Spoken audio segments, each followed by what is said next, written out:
जबरदस्त कोहरा है। कोहरे की देखिए, आज टोडाभीम क्षेत्र का तापमान है लगभग 1 डिग्री सेल्सियस। ये देखिए कैसे बर्फबारी सी हो रही है, जैसे धुंध, जबरदस्त कोहरा है। और आप देखिए सफेद सफेद सी गेहूं की फसल पे ये वाइट वाइट जैसे बर्फबारी हो रही हो, जबरदस्त कोहरा है।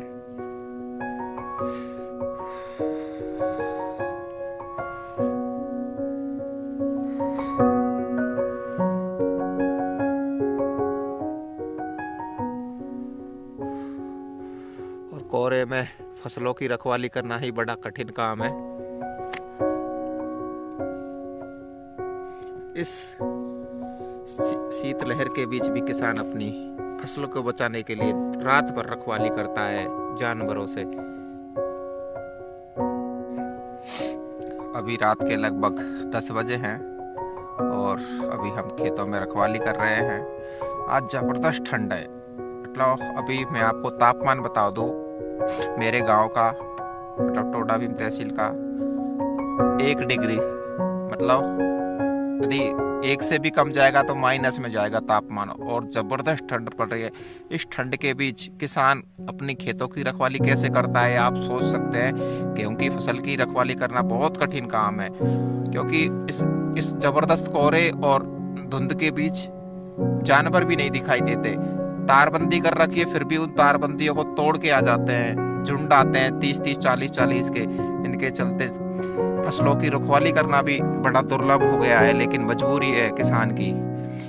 सरकारी दावे तो बड़े बड़े करती है, फलाना ढिकाना, लेकिन जमीन पर धरातल पर कुछ नहीं है। धरातल पर तो किसान ही जानता है किसान के साथ क्या हो रहा है। कभी तो खाद नहीं मिला पहले तो, और मिला वो भी रेट से दुगने दामों पर मिला। और अब आवारा जानवरों का प्रकोप 4-5 साल से जबरदस्त। खासकर सरकार ने सांडशालाएं खोल दी, लेकिन सिर्फ कागजों में ही खुली हैं। वो गौशालाएं खोल दी, सिर्फ कागजों में ही खुली हैं। हमारे यहाँ जबरदस्त गाय सांड जबरदस्त डोलते हैं, लेकिन गौशालाएं क्या बात किस चीज के लिए बनाई गई हैं? कहाँ सिर्फ दूध देने वाली गायों के लिए ही 1-2 गाय रख लेते हैं, कागज खाना पूर्ति के लिए, पैसे उठा के अपना काम हुआ और बाकी छोड़ दो। किसान ही जानता है क्या हो रहा है उसके साथ। हमारे क्षेत्र के विधायक हो, सांसद हो, उनको तो मतलब ही नहीं है जनता से। जनता की आवाज कौन उठा सकता है जो कभी इस चीजों में कभी किसान रहा हो। हमारे यहाँ जनप्रतिनिधि बनते हैं, पैसे देके टिकट ले आते हैं और उन्हें कोई जनता से मतलब नहीं है। जनता जाए भाड़ में। लाइट आती है रात में पानी मोड़ना पड़ता है। किसान सरकारें कहती है दिन में 6 घंटा बिजली, 6 घंटे में पूर्ति नहीं होती किसान की। 6 घंटे यदि बिजली आएगी तो फसल सूख जाएगी। इतनी ठंड होने के बावजूद भी हम अपनी गेहूं की फसल अन्न पहुंचाने के लिए हम कितनी मेहनत करते हैं, रात भर रखवाली करते हैं। फिर हमें इसका गेहूं का भाव क्या पता मिलता है? सरकारी रेट तो शायद कितनी है, शायद 2000 रुपये होगी गेहूं की। हमें मिलता है, यदि हम नॉर्मल बेचते, क्योंकि हम MSP के भरोसे तो बैठ नहीं सकते, यदि किसान केंद्रों के भरोसे तो बैठ नहीं सकते। यदि जब तक बैठे, किसान को जरूरत होती है पैसे की। यदि हमें खाद लेना होता है, बीज लेना होता है, अगली फसल की बुआई के लिए तैयारी करनी होती है, हमारी गेहूं की फसल बिकती है आज भी 1400, 1500, 1600 रुपये प्रति क्विंटल। जबकि यह शहरों के लोगों के पास पहुंचती है ना, तो यही हमारा गेहूं 25 रुपए किलो, आटा 30 रुपए किलो मिलता है। और यदि ऑनलाइन देखो गेहूं की रेट, बाजरे की रेट 100 रुपए किलो, 150 रुपए किलो। हमारा ही तो गेहूं है, लेकिन ब्रांडिंग, फलाना कंपनी की ब्रांडिंग कर दी तो गेहूं की कीमत बढ़ गई। ये आपको सरसों की फसल पे जो सफेद सफेद सा दिखाई दे रहा है, ये ओस की बूंदे हैं। या आपको ये बर्फीली दिखाई देंगी, बिल्कुल ऐसा लग रहा है सफेद सफेद सी बर्फ की चादर सी जम गई है फसलों पे। ये बर्फ की चादर है जो फसलों को अपना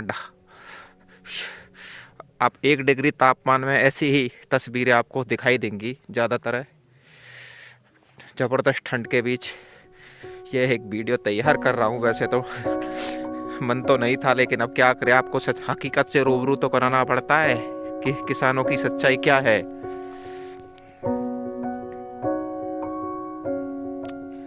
ये कोई रोग नहीं है, ये कोई वो नहीं है, ये ठंड है।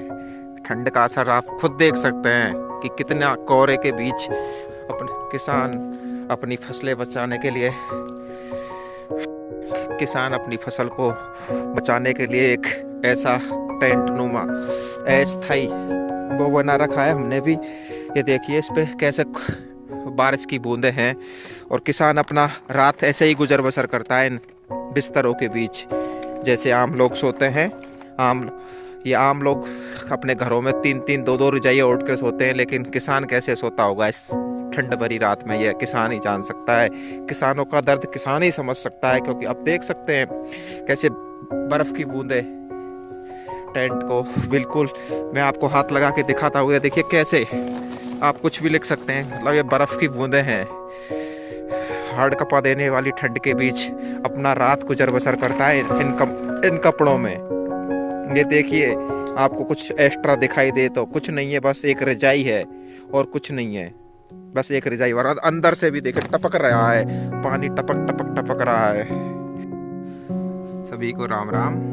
अब लगभग रात के 3 बज रहे हैं, अभी जग रहा हूँ। और आप सोच रहे होंगे रात भर रखवाली करनी पड़ती है खेतों में, तब जाके गेहूं की फसल पैदा होती है।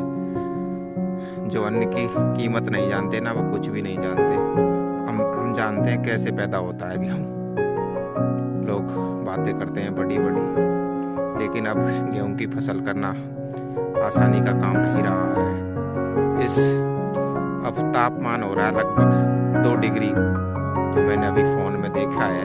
2 डिग्री तापमान में मैं नहीं, मेरे आसपास काफ़ी किसान और भी सोते हैं। मैं तो रात पर पहले तो 8 बजे से 12 बजे तक रहता था, लेकिन अब क्योंकि आवारा जानवरों का, गायों का बहुत ज़्यादा फसल को खतरा है, तो इस वजह से, क्योंकि अब फसल खराब हो गई तो कहीं के नहीं रहेंगे। क्योंकि अब फसल फूटने, पहले तो चलो ठीक है खा लिया वो तो फूट जाती थी, लेकिन अब क्योंकि अब धीरे धीरे बाल आने को हैं गेहूं की फसल में, तो इस वजह से, और क्योंकि अब खा गई तो फूट नहीं पाएगा गेहूं, और अब खा गया तो आप सब कुछ ख़त्म समझो। आपकी पूरी जितनी मेहनत की है ना, उस पर पानी फिर जाएगा।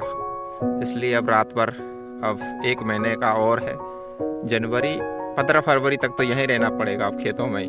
चाहे रात भर आपको रखवाली करनी है, तभी जाकर आपके पास गेहूं पहुंचेगा, नहीं तो कुछ नहीं पहुंचेगा। क्योंकि यही मेहनत होती है, आखिरी मेहनत।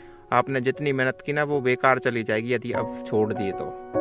इसलिए रात भर, अब रात के 3 बज रहे हैं और मैं रखवाली कर रहा हूँ। बाकी सो रहे हैं अभी, क्योंकि मैं फ़ोन में लगा रहता हूँ तो मैं लेट तक सोता हूँ, घर भी 12-1 बजे तक। इस वजह से अब मैं सो जाऊँगा और मैं उनको फ़ोन कर दूँगा, बगल में जो सो रहे हैं, भाई आप रखवाली करना, मैं सो रहा हूँ।